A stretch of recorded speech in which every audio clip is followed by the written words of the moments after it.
علامہ اقبال نے تو 1938 میں انتقال کیا ہے، اس سے پہلے ہی انہوں نے کہہ دیا تھا، ایک ہو مسلم حرم کی پاسبانی کے لیے، نیل کے ساحل سے لے کر تا بخا کے کاشغر۔ نیل دریائے مصر کے پاس ہے، مصر کے پاس ہے، کاشغر چین کا علاقہ ہے، یہاں سے لے کے وہاں تک کہ مسلمان ایک ہو جائیں۔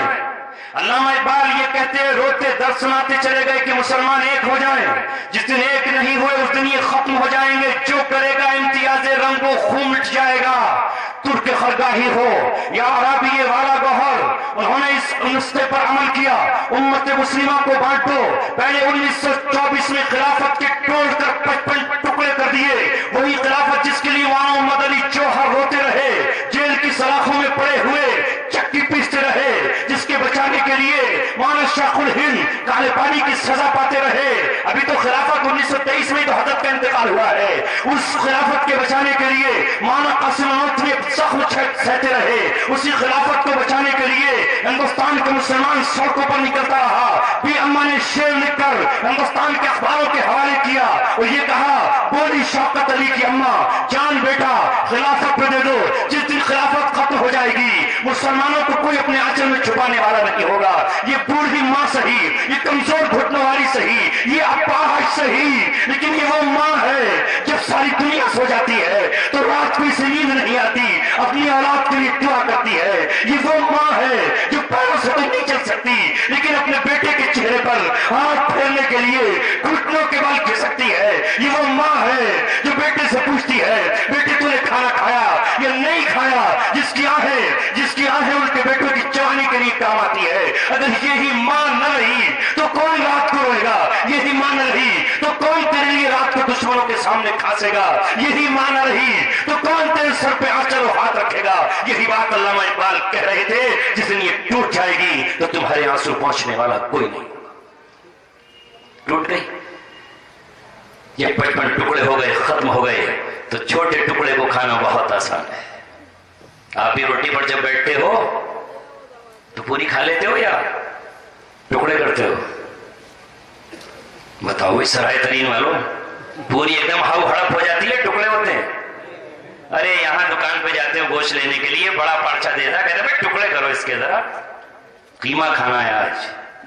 اور اسے بالکل پیس کے کباب بنانے ہیں، وہ زیادہ مزیدار لگتا ہے، پیس دو اسے بالکل، ویسے حلق میں نہیں جائے گا، اور بیچ میں جو ہڈی ہے وہ بھی نکل۔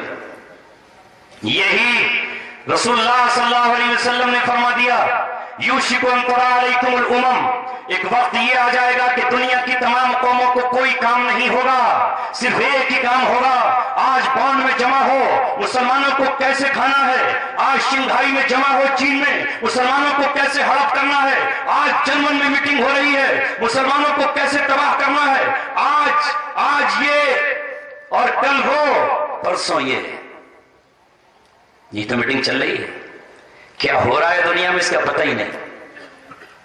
کیوں بلایا جا رہا ہے شرم الشیخ میں، کیوں بلایا جا رہا ہے ماسکو میں، کیوں بلایا جا رہا ہے، یہ کیوں بلایا جا رہا ہے امریکہ کے شہر میں، یہ سربراہ و سربراہ کیوں جا رہا ہے، کیوں کیا میٹنگ ہو رہی؟ کوئی مقصد نہیں ہے، ایک ہی مقصد ہے کہ کس طرح مسلمانوں کو ختم کرنا ہے۔ پلان یہ بن رہا ہے کہ اگر یہ کہہ دیا کہ اسلام کو ختم کرنا ہے تو تمام مسلمان اکٹھے ہو جائیں گے، پھر تو دیوبندیت اور بریلویت، شیعت اور سنیت، وہابیت اور اہل حدیث، اسلامی جماعت اور تبلیغی جماعت، یہ سب اکٹھے ہو جائیں گے، اس لیے کہ ایک پوائنٹ پر تو سب اکٹھے ہیں، سب کا مسجدوں کا رخ خانہ کعبہ کی طرف ہے، سب کی نماز ایک ہے، سب کی اذان ایک ہے، سب کا نکاح ایک ہے، سب کی طلاق ایک ہے، سب کا مرکز خانہ کعبہ ایک ہے، سب کا نبی محمد صلی اللہ علیہ وسلم ایک ہے، سب کے قبرستان ایک ہے۔ لہذا اگر یہ کہہ دے کہ ہمیں اسلام کو مٹانا ہے تو ایران سے جو دشمنی ہے وہ بھی ختم ہو جائے گی، عراق سے جو بیل ہے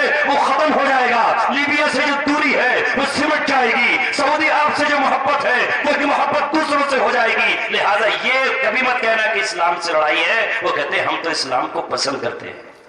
ابھی آئی ایک چڑیل ہندوستان، پہلے کالی جادوگرنی تھی ان کے پاس کونڈیلا رائس، اب اس کلنٹن کی بیوی ہے ہلیری۔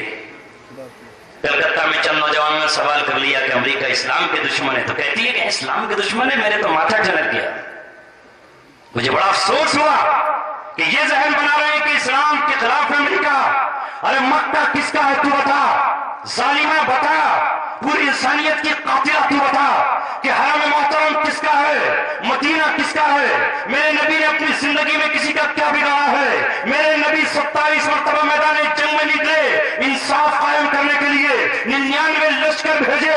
ان لشکروں میں جو دونوں طرف سے تعداد ہلاک ہوئی ہے وہ کل 1048 ہے. کل 1048 ہے. 99 جنگیں ہوئی ہوں اور دونوں طرف سے جو قتل ہوا ہو نبی کے وفاداروں کا بھی اور ان کا بھی. نبی کے وفادار تو کل 125 ہے. نبی کے وفادار تو کل 125 شہید ہوئے، باقی 1048 ہے.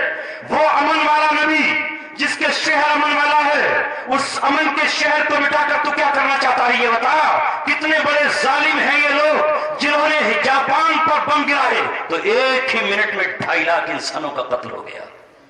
پہلی جنگ عظیم کیے جب اعداد شمار کیے گئے، پہلی جنگ عظیم کی بات کر رہا ہوں. یہ بم تو دوسری جنگ عظیم میں گرائے ہیں. 33 کروڑ انسان قتل کیے انہوں نے. 33 کروڑ کا قتل کرنے والا بھی ہمیں امن کا دل دادا نظر آتا ہے، بڑا خوبصورت نظر آتا ہے. سرخ چہرہ ہے اس کا، جی چاہتا ہے کہ داڑھی رکھ لے تو ولیوں میں اس کا شمار کر دیا جائے. لوگ کہتے ہیں ان میں بس ایک کمی ہے، بس سب کچھ ہے ان کے پاس، بس ایک کمی ہے، ایمان نہیں ہے. واہ کیا کہنے ہیں، یعنی ایمان نہیں ہے، باقی تو سب کچھ ہے ان کے پاس. ارے یہی تو اللہ تبارک و تعالیٰ چاہتا ہے. کیا نہیں تھا ابو طالب کے پاس؟ سب کچھ تھا. بھتیجے کی محبت تھی، بھتیجے پر جان قربان کی، بھتیجے کو تڑپتے ہوئے نہیں دیکھا. پوری قوم سے لڑ بیٹھے، جب سب نے ناطقہ بند کر دیا تو کہا یہ میری کھاٹی پڑی کے بھتیجے میں تیرے لیے تجھے دے دیتا ہوں. اپنے بیٹوں کو تڑپتے ہوئے دیکھا. ایک ہی تو کمی تھی جو نبی نے جہنم میں آگ کی جوتیاں پہنے ہوئے دیکھا. ایک کمی ہے بس، برطانیہ کے پاس ایمان نہیں ہے، باقی تو سب کچھ ہے ان کے پاس. کیا کہنے ہیں، یہ ایمان نہیں ہے تو جو کچھ انہوں نے کیا ہے حبط اعمالہم، ان کے اعمال ختم. اللہ تعالیٰ نے گھاس پھوس بنا دیا، کچھ بھی نہیں ہے. ارے میاں آپ اتنے اچھے آدمیوں کا ہم سے برائی کر رہے ہو.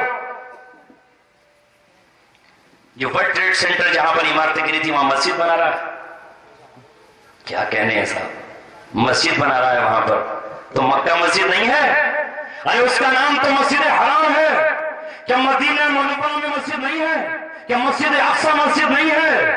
کیوں اللہ تبارک و تعالیٰ نے اپنے نبی کو مسجد اقصی سے معراج کرائی؟ میرا نبی چاہتا تو ہندوستان سے بھی تو سفر ہو سکتا تھا. پھر کیا کہہ رہے تھے ہندوستانیوں کے؟ پھر تو یہ کہتے کہ سارے جہاں سے اچھا لال قلعہ ہمارا جہاں سے نبی معراج کو گیا.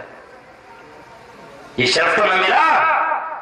تاج محل ملا آپ کو، قطب مینار تو ملا آپ کو، لیکن نبی کے معراج کا وہ مقام جو مرکز بنایا اللہ تعالیٰ نے، جہاں ابراہیم علیہ السلام سے لے کر کے آدم تک اور آدم سے لے کے حضرت عیسیٰ تک نبی جمع تھے، وہیں اللہ تعالیٰ کیوں لے گیا؟ وہ تاریخی مقام کیوں بتایا اللہ تبارک و تعالیٰ نے؟